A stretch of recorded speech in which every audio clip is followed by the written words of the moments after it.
ilaha illallah, la mawjuda illallah, la ilaha illallah, la ma'buda illallah, la ilaha illallah, la matluba illallah, la ilaha illallah, la maqsuda illallah.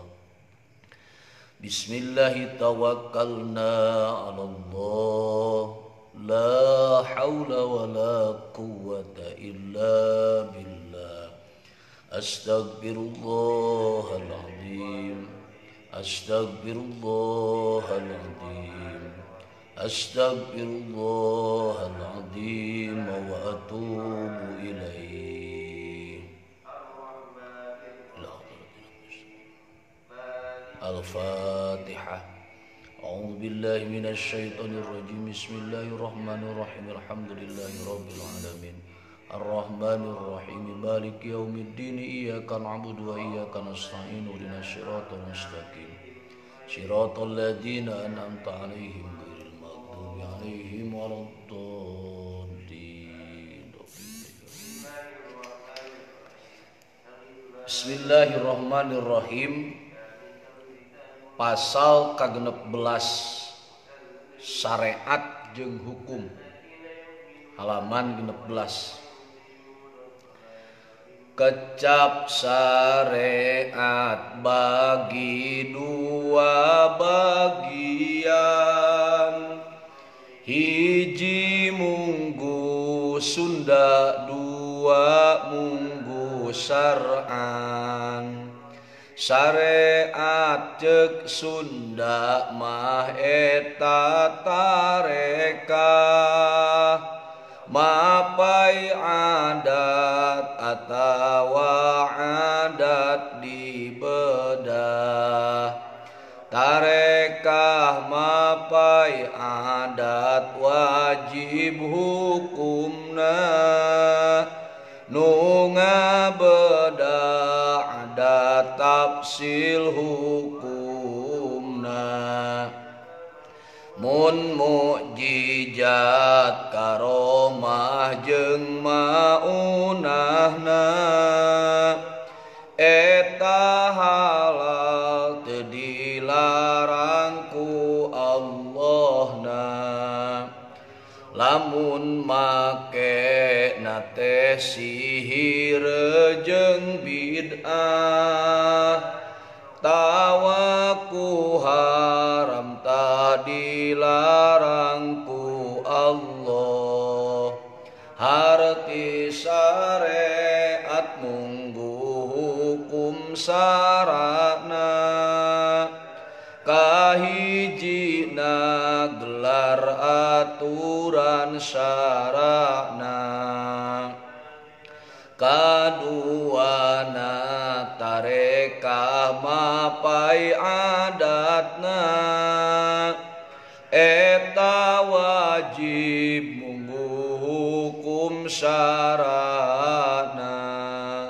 Atuh henteu wajib kabeh nyareatna, kudu ditafsil nu tadi tafsilna. Bismillahirrahmanirrahim. Kecap syariat, bahasa syariat ieu teh aya dua sudut pandang. Hiji aya syariat ceuk Sunda, dua aya syariat ceuk Sara. Ku Sunda ge bahasa syariat teh geus dijadikeun bahasa, syariat teh geus asup kana bahasa Sunda. Cik sia teh nyareat atuh ari hayang cager mah ka mana si eta euy keur nyareat. Jadi syariat itu aya ceuk Sunda, aya ceuk Sara. Naon ari ngaran syariat ceuk Sunda nyaeta tarekah nu mapai adat atawa nu ngabedah kana adat. Aya jalma nyeri beuteung init ka dokter keur naon keur nyareat tarekah mapai adat. Sabab biasana ceuk adat mun nyeri beuteung tuluy ka dokter kadituna cager atawa anu ngabedah kana adat. Ek dibawa ka mana eta nu gering ripuh teh? Ah rek nyareat we, dibawa ka mana? Dibawa ka mbah dukun. Syariat eta ge ngan ceuk Sunda. Jadi syariat ceuk Sunda itu tarekah usaha anu mapai adat atawa anu ngaruag kana adat. Ka mana si eta keur usaha keur nyareat naha hayang beunghar mapai adat. Sabab ceuk adat jalma getol usaha kadituna beunghar. Kamana si eta euy keur ka Gunung Kemukus rek naon ka Gunung Kemukus nyareat meh naon meh beunghar. Syariat eta ge ngan teu mapai adat anu engke hukumna aya di hareup. Ieu sakali deui ngaran syariat ceuk Sunda itu tarekah boh nu mapai adat atawa anu ngabedah kana adat. Lamun tarekah mapai adat hukumna wajib. Hayang wareg nya dahar, hayang haneut nya disimut, hayang cager nya ngadahar ubar, hayang pinter nya ngapalkeun, wajib hukumna. Syariat anu mapai adat. Kumaha nu ngabedah kana adat? Maka eta mah tafsil. Aya anu meunang, aya nu teu meunang. Mana mun mukjizat kamari atos ti nabi atawa ti rasul, karomah nu kaluar ti wali, maunah nu ti mukmin soleh, maka eta halal hukumna teu dilarang ku Allah. Tetapi lamun make nate sihir atawa bid'ah anu duanana oge mangrupakeun tarekah ngan ngabedah kana adat, maka eta mah haram ku Allah dilarang. Jadi wehan deui syariat ceuk Sunda teh adalah tarekah anu mapai adat atawa ngabedah kana adat. Nuna tarekah mapai adat wajib hukumna, nu tarekah ngabedah adat tafsil hukumna. Kumaha tafsilna?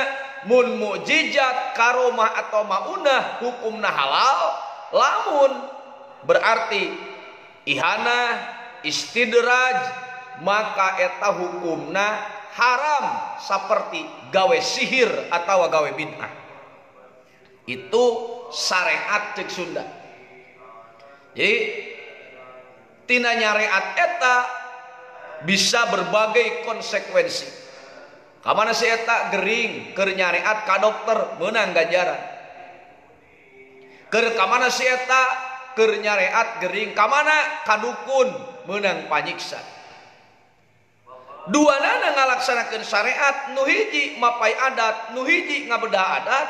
Ngan anu mapai adat mah otomatis ganjaran, anu ngabedah kana adat mah tafsil, bisa diganjar, bisa disiksa.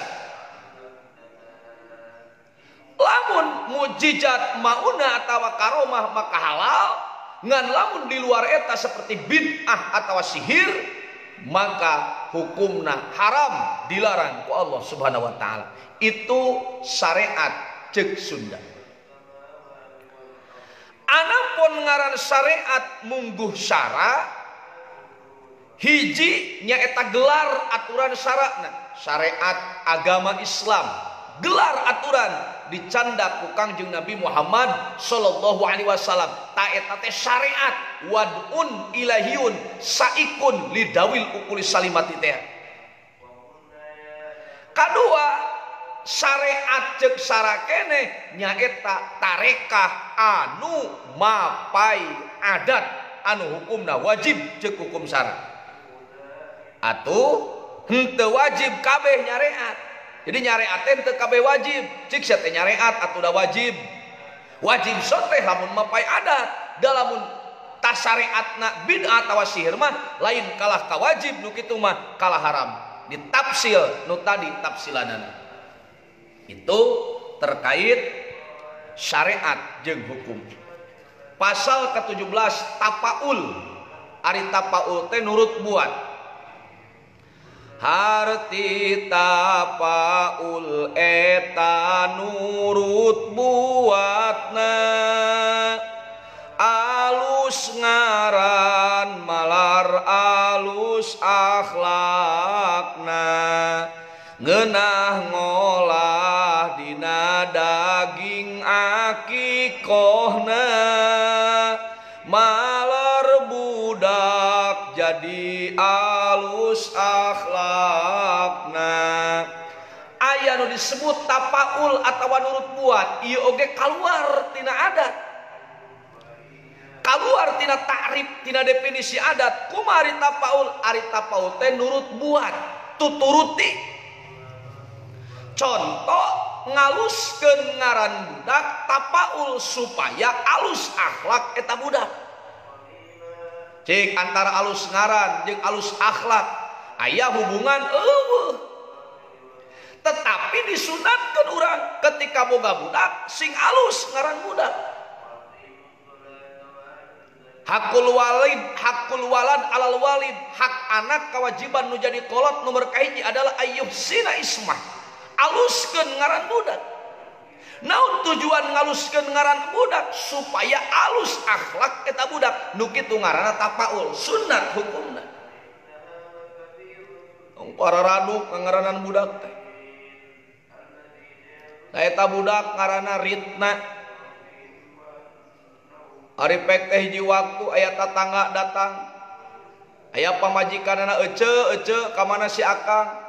Itu cenah dipipir keur nyukuran si Ritna, kan lompat. Ngaran Ritna disusah sisi jadi siritna kadituna teh. Sing alus ngaran budak teh. Ulah kena-kena lahir poe Kemis bari keur hujan der di ngaranan Misjan. Lahir poe Rebo deket ka Jumaah wanci asar di ngaranan Sarboah, sing alus ngaranan budak teh. Kangjeng Rasul dinamian Muhammad di antawisna adalah tapaul Abdul Muthalib. Perintah oge ti malaikat Jibril ka Siti Aminah nu janten ibuna. Dina barjanji dicaritakeun wasammihi idza wada'tihi Muhammadan sallallahu alaihi wasallam li annahu satuhmadu ubbah. Wahai Aminah, ketika bayimu telah lahir maka berilah ia nama dengan nama Muhammad, karena sesungguhnya kelak dia akan menjadi orang yang terpuji. Muhammad hartina nu dipuji, hamada yuhammidu fahuwa muhammidun wadaka Muhammadun. Tapaul eta teh. Sing alus ngaran budak teh. Kuring ge pernah protes ka sepuh. Kuring ku kolot di ngaranan Surahman. Pak, centek kunaon abdi di ngaranan teh Surahman. Asa teu pantes jadi kiai, asa teu pantes jadi ajengan. Surahman mah centek paling banter jadi satpam.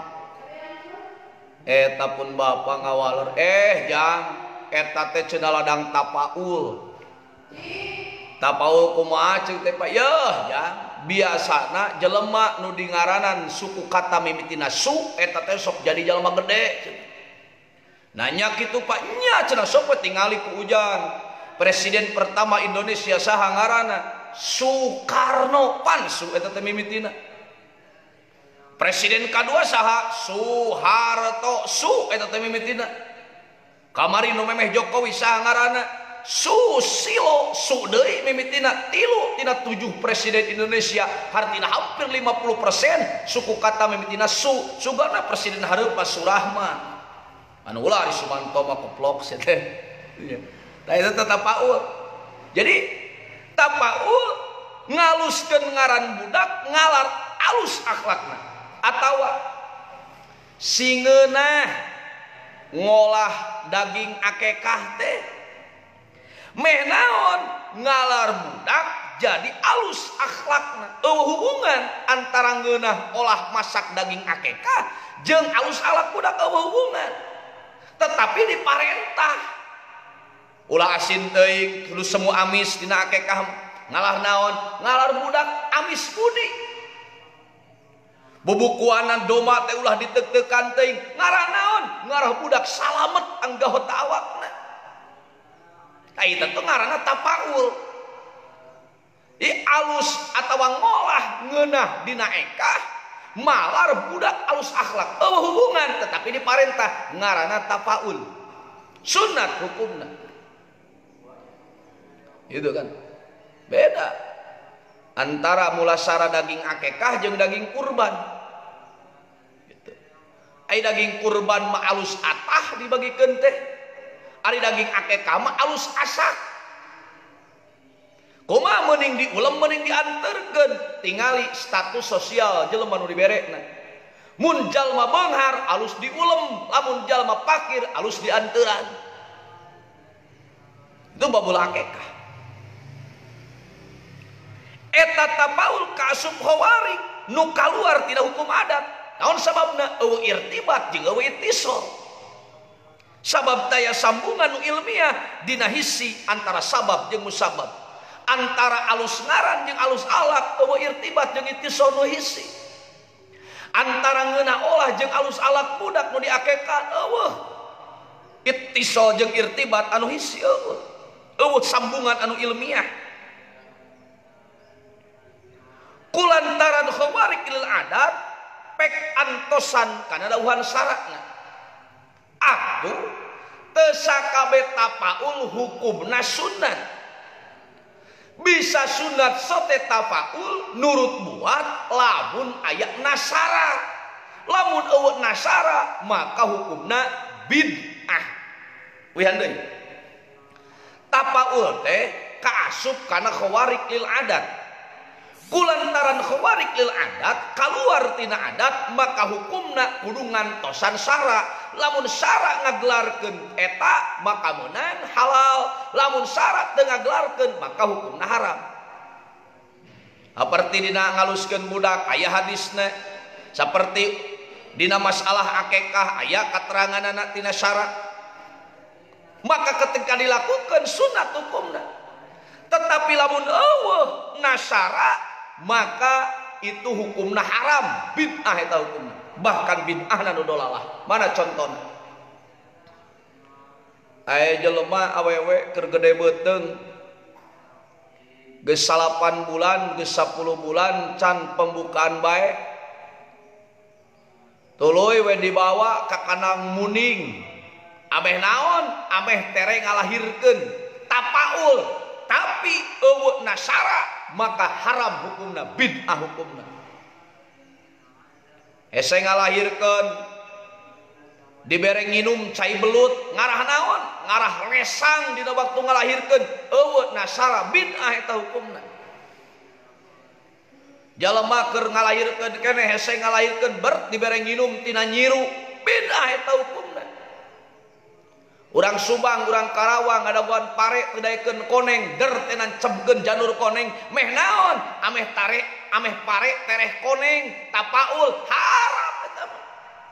Sabab eueuh nasara, jadi teu sakabeh tapaul hukumna sunat. Kudu ngadago kana sara, mun aya ceuk sara maka hukumna sunat, mun eueuh ceuk sara maka hukumna bid'ah dolalah. Sabab itu tapaul disunatkeun ngan pepejeun teu meunang dikiaskeun. Teu meunang dikiaskeun tapaul mah. Nah teu meunang dikiaskeun sabab syarat makis aleh kudu aya elat. Sementara dina tapaul eueuh elat. Contoh. Ngiaskeun brandy kana homer dina hukum haram. Naon? Wajah sabahna bijamiil iskar. Ta eta elat iskar. Dina makis aleh kudu aya elat, sementara dina tapaul eueuh elat da eta mah khawarij lil adat. Ai elat teh nu ngahudangkeun kana hukum gitu. Nu dipake landasan timbulna hukum.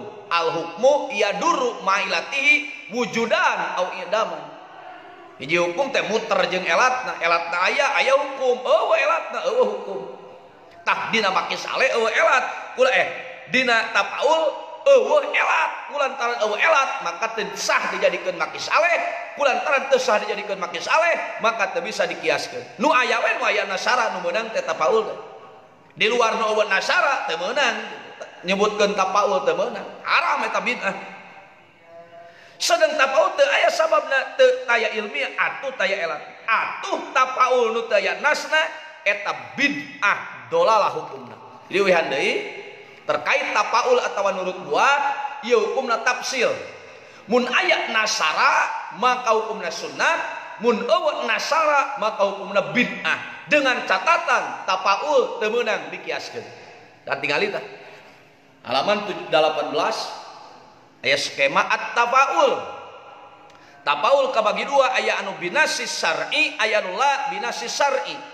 binasis syar'i hukumna sunat la binasis syar'i hukumna bid'ah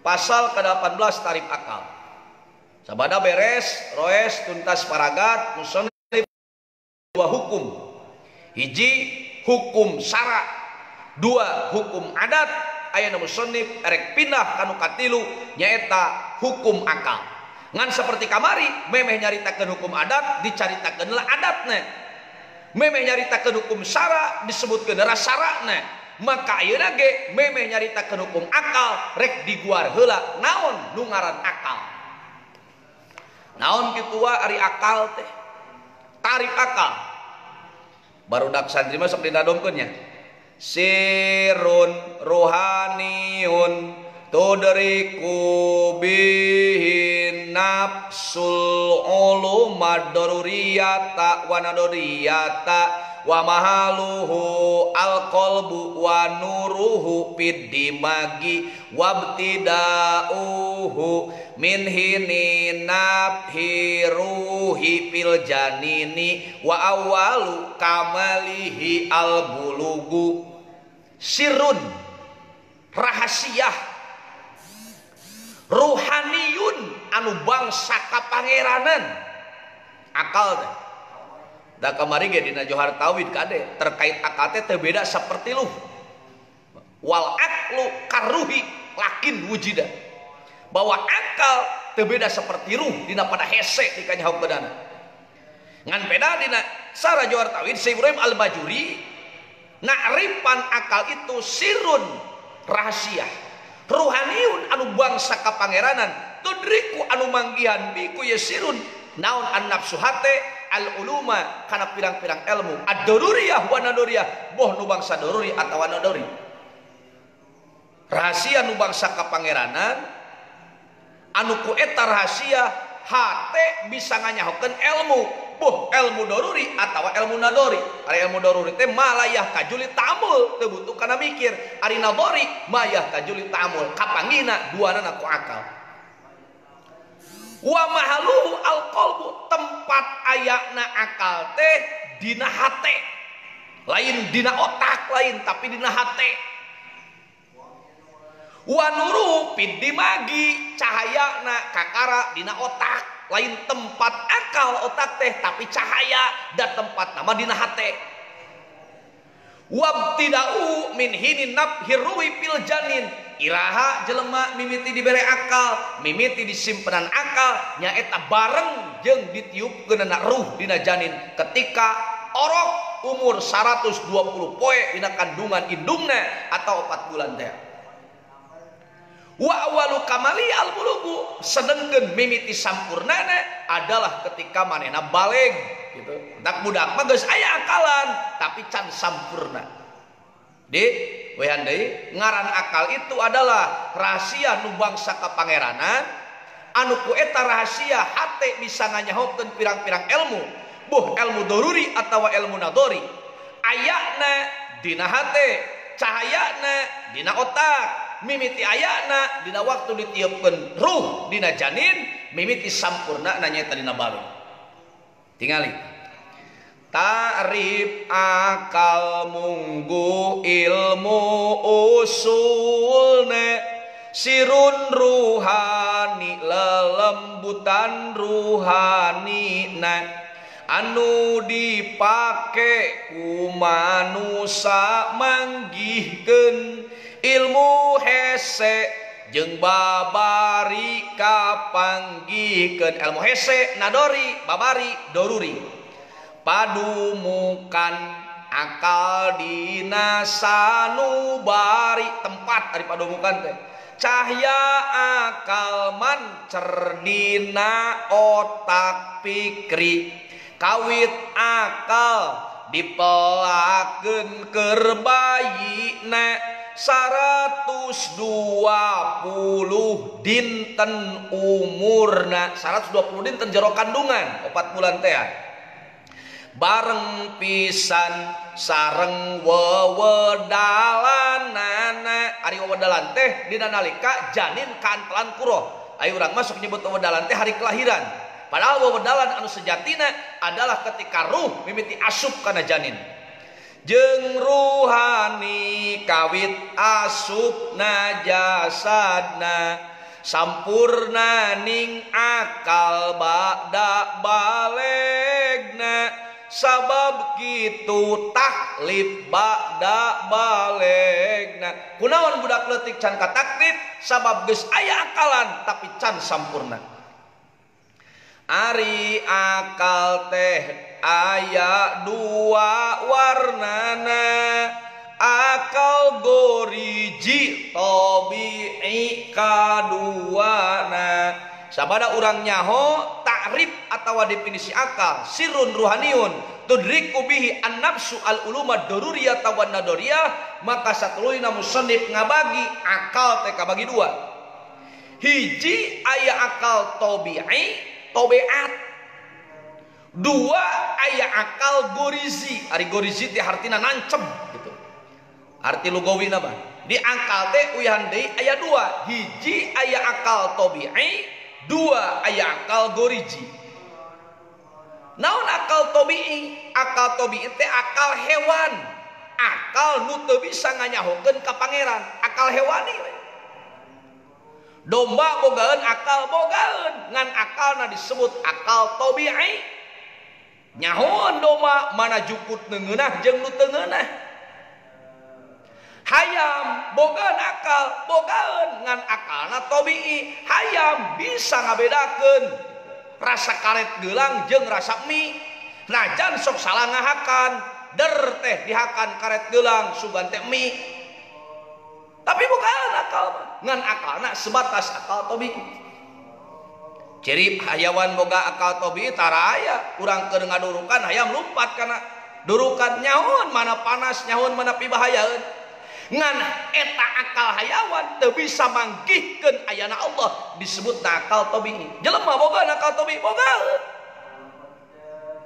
da jelema ge kasup hewan jadi akal tabi'i itu anu aya dina hewani termasuk manusia ngan bedana akal tabi'i itu teu bisa manggihkeun ayana pangeran naon disebut akal goriji mah nu bisa nyaho doruri jeung nadori berarti akal tabi'i mah nganyahokeun doriri unggul sementara pikeun nganyahokeun nadori perlu akal goriji sato nyahoan mana lada mana pangset mana amis nyahoan gitu ngagunakeun naon ngagunakeun akal tabi'i tetapi sato teu bisa nyaho ieu teh tangkal sampe nu dulungan atawa nu batur teu nyahoan sabab naon teu bogaeun akal gorizi tak lamun jelema ngagugulung akal tabi'i teu make akal gorizi abadi we jeung sato gitu nyaeta nu aya di manusia nu bisa nyaho sifat nu kawasa itu ngaranna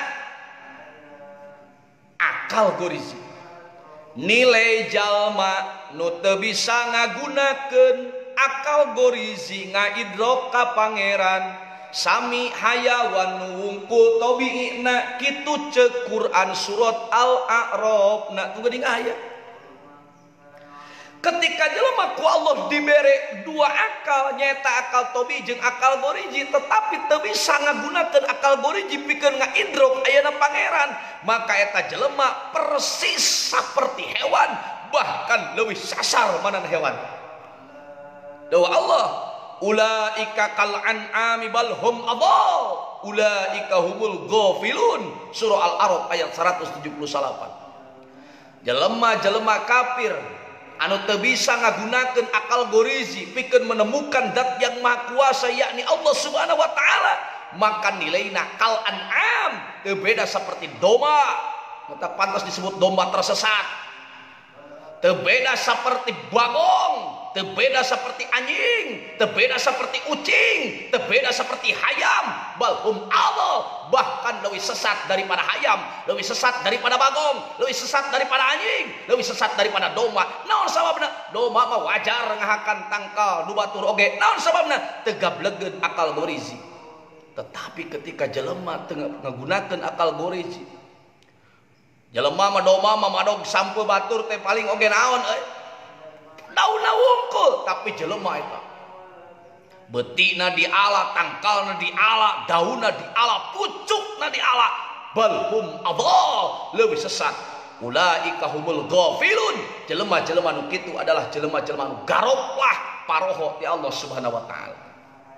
Ari itu kafir-kafir sami pisan dina pada teu iman cara hayawan bani sayawan, tapi kafir leuwih sasar tinimbangan nu boga wungkul tobii cara hewan, leuwih sasar alto daripada hewan. Maranehna nu boga akal goriji paroho teu metakeun akal goriji. Naudzubillah. Oh, bajal mah pinter tapi ateis, tidak menemukan adanya Tuhan. Ya, gelar nama profesor, gelar nama doktoral, tetapi keimanan hampa hayo we cenah majarkeun teh keur neangan keneh pangeran. Itu lebih sasar daripada satu akal goriji anu jelas walau ditancapkeun dina dirina bet teu dipake. Ulaika kal an'am bal hum adall ulaika humul ghafilun. Naudzubillahi min dzalik. Pasal ke-18 hukum akal. Sabada urang nyaritakeun akal, patokan akal jeung pembagian akal, ayeuna nembe musonib nincak rek nyaritakeun naon ngaran hukum akal. Ade, hukum syara geus, hukum adat geus, aya nu katilu takrif hukum akal. Isbatu amrin li amrin au nafyu anhu min ghairi tawaqqufin ala tikrarin walawan iwadiin ay walastinadin ila syar'i. Isbatu amrin, si ingat amrin kaidilah hukum, amrin kedua adalah makum aleh. Netepkeun hukum dina makum aleh atawa nyabut hukum dina makum aleh min ghairi tawaqqufin ala tikror bari teu ngadago kana sering kapecakna. Dalamun ngadago kana sering kapecakna mah nu kitu ngaranna hukum adat. Walawan iwadin oge teu ngadago kana merenahkeun anu merenahkeun. Ai walastina di lasari tegas teu nyarane kana syara, dalamun ngadago kana merenahkeun anu merenahkeun atawa nyarane kana syara disebutna hukum syara. Atuh lempengna nu disebut hukum adat teh netepkeun hukum kana hiji perkara atawa ngeuweuhkeun hukum kana hiji perkara anu lain hukum adat jeung lain hukum syara ngaranna hukum akal. Tingali hukum akal netepkeun tawa ngeuweuhkeun hiji perkara tina perkara sejen. Hukum jeung makum aleh sarta lain pedah kapecakna remen, dalamun remen kapecakna mah lain hukum akal, hukum adat. Sarta lain pedah aya nu merenahkeun, damun aya nu merenahkeun mah lain hukum adat, lain hukum akal tapi hukum syara. Mana contohna? Cara netepkeun ayana nu dijieun kana pasti ayana nu boga jieun. Netepkeun ayana soni tina ayana masnu. Netepkeun ayana onta tina ayana tai onta. Akal teu ngarti aya tai onta sementara ontana eueuh. Akal teu ngarti aya damelan bari eueuh nu ngadamelna. Teu kaharti kan. Ujug-ujug aya tai onta bari ontana eueuh. Mata aya jelema nu sabenerna nu kabogeun akal nu henteu, jelema anu sieun ku juring. Ini tadi penting kita sieun ku juring, sieun aya sieun dikerekeb ku juring. Pertanyaan aya teu jelema nu pernah ningali tai juring? Bukan dem aing dimu tai jurig daweuh kulantaran eueuh tai jurig maka tong sieun ku jurig mata kitu ge jurig tara barang hakan teu kudu sieun beda jeung ku maung loba jalma nu manggihan tai maung ciri maung sok barang hakan pantes jelema sieun ku maung sieun ku ajag pantes sama loba jelema manggihan tai ajag mana kitu ge aya ajag der teh jelema sieun ku jurig pertanyaan aya teh jelema nu pernah ningali tai jurig daweuh eta ulah sok boloh-boloh teuing ya itu kaarti ayana masnu tanpa ayana soni tina ayana masnu akal netepkeun ayana soni mustahil langit ngajungjung ku sorangan mustahil sagara ngampar ku sorangan langit nangtung aya nu ngajungjungkeunana sagara ngampar aya nu ngamparkeunana gunung-gunung nu narangtung aya nu nangtungkeunana cek akal tah manggihkeun Allah itu ku akal nah itu ngaranna hukum akal isbatu amrin li amrin au nafyu anhu min ghairi tawakkufin ala tikrarin wala wad iwadiin ay walastinadin ila syar'i. Pasal ke-20 pembagian hukum akal. Aksamu hukmil akli la mahala hiyal wujubu summal istihalah summal jawaju salisul aksami pafhamunih ta'laddatal ibhami dina huridatul bahiyahnya. Aksamu hukmil akli ari pirang-pirang pembagian hukum akal la mahalata eta teu mangmang hiya etari aksam al wujubu eta wajib sumal istihalatu tuluy mustahil tumal jawaju tuluy wenang salisul aksami eta nu katilu tina pirang-pirang pembagian papham maka kudu paham anjeun munih tah dinugrahaan anjeun ladatal ibhami kulejatna pemahaman hukum akal teh kabagi tilu hiji wajib dua mustahil tilu jawab kabeh menurut Imam Haromain lamun jalma teu apal kana pembagian hukum akal maka eta teh la lahu teu bogan akal matak ceuk di dia ceuk dina huridatul baiyah papham kudu paham anjeun munih taladatal ifham konsekuensina ketika anjeun paham maka anjeun geus dinugrahan kulejatna pemahaman beda jeung teu paham eta mah laisa biakilin menurut Imam Haromain udah min dalik direken jalma gelo lamun teu nyaho pembagian hukum akal hukum akal teh tilu bagian teu salah hiji wajib dua muhal tilu wenang hukum nu katilu pek paraham masing nepi ka harti kudu ka harti. Naon ari ngaran wajib akli nyaeta malam yakbal lil intifa pidatihi perkara anu teu nampa eueuh wajib salilana aya teu bisa eueuh kitu mana contona saperti tahayyuj lil jirmi ngahiyaj pikeun jirim salagi jirimna aya maka eta jirim cek akal pasti bubutuh kana lolobong kosong pikeun sasrekeunna eta jirim disebut ngahiyaj wajib cek akal samang-samang saya jirim pasti ngahian nu kitu ngaranna wajib akli malam yakbal lil intifa bidati teu bisa eueuh ari mustahil mah malam yakbal bidati subut teu bisa aya lalawana nu kahiji mana contona saperti barengna atawa kosongna awak kurang tina usik jeung cicing bisa teu teu bisa teu usik teu cicing moal bisa ngan dua antara usik jeung cicing usik cicing ngan dua aya hiji jirim kosong tina usik jeung cicing mustahil eta teh gitunya malam yakbal subuta pidati lamun tadi mah malam yakbalil intifa pidati ayeuna mah malam yakbali subuta pidati lalawanan wajib nu katilu nyaeta wenang kullu amrin qabilin lil intifa wali subut eta mah bisa aya bisa eueuh mana contona saperti ayana salah sahiji usik jeung cicing dina diri urang mun teu usik cicing, mun teu cicing usik. Aya salah sijina antara usik jeung cicing dina diri urang. Jadi atuh lamun dina Kifayatul Awam ieu teh disebut 3 kasus 1 contoh.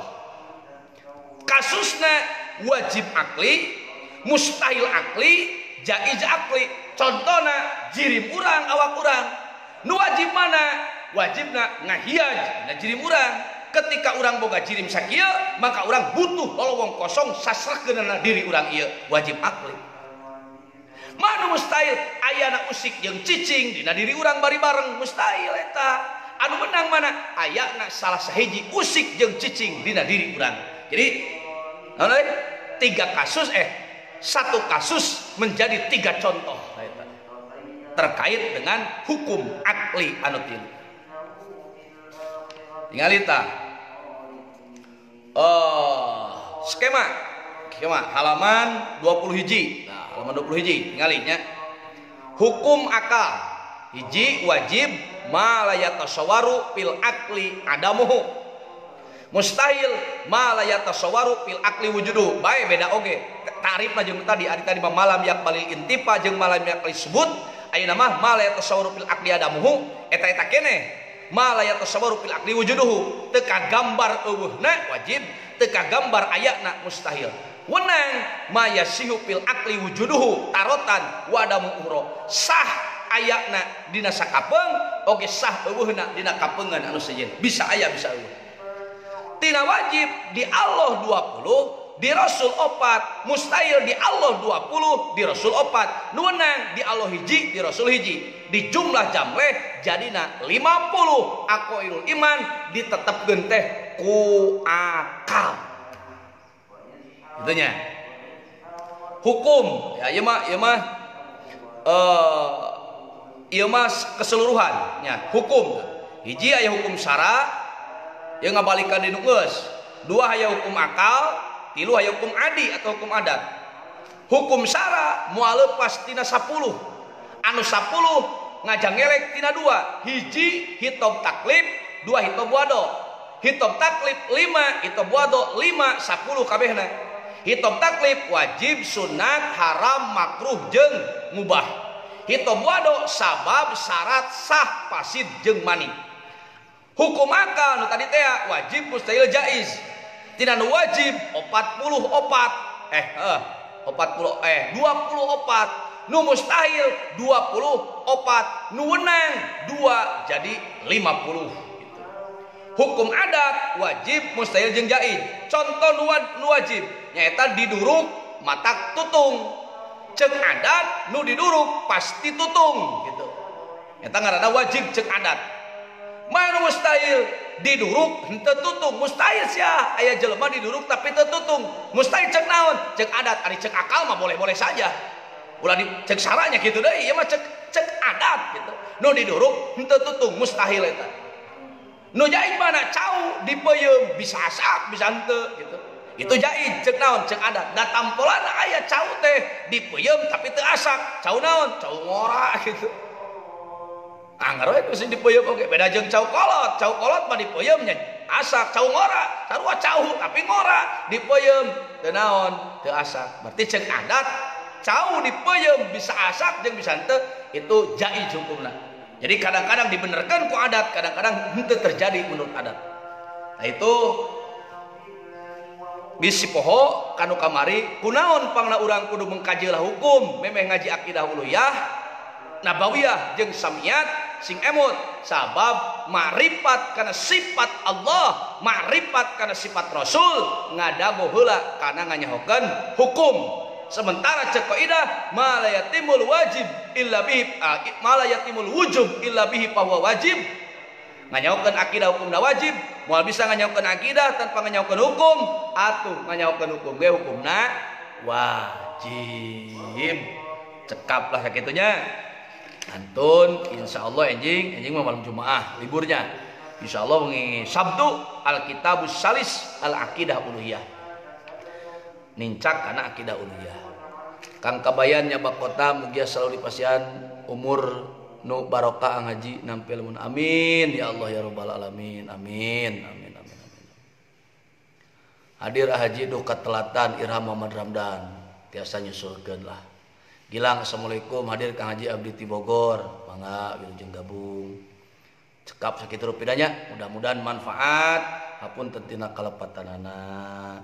Rabbi fa'na bima 'allamtana Rabbi 'alimna alladzi yanfa'una Rabbi faqihna wa faqih alana wa qarabati lana fi dinina tawassalna bita'alumi tawassalna bitta'limi antarzuqanal wasi'a wa antarzuqanal amana subhanakallahumma wa bihamdika asyhadu an la ilaha illa anta astaghfiruka wa atubu ilaihi. Abu Hasbi Abdi Galunggung alhamdulillah.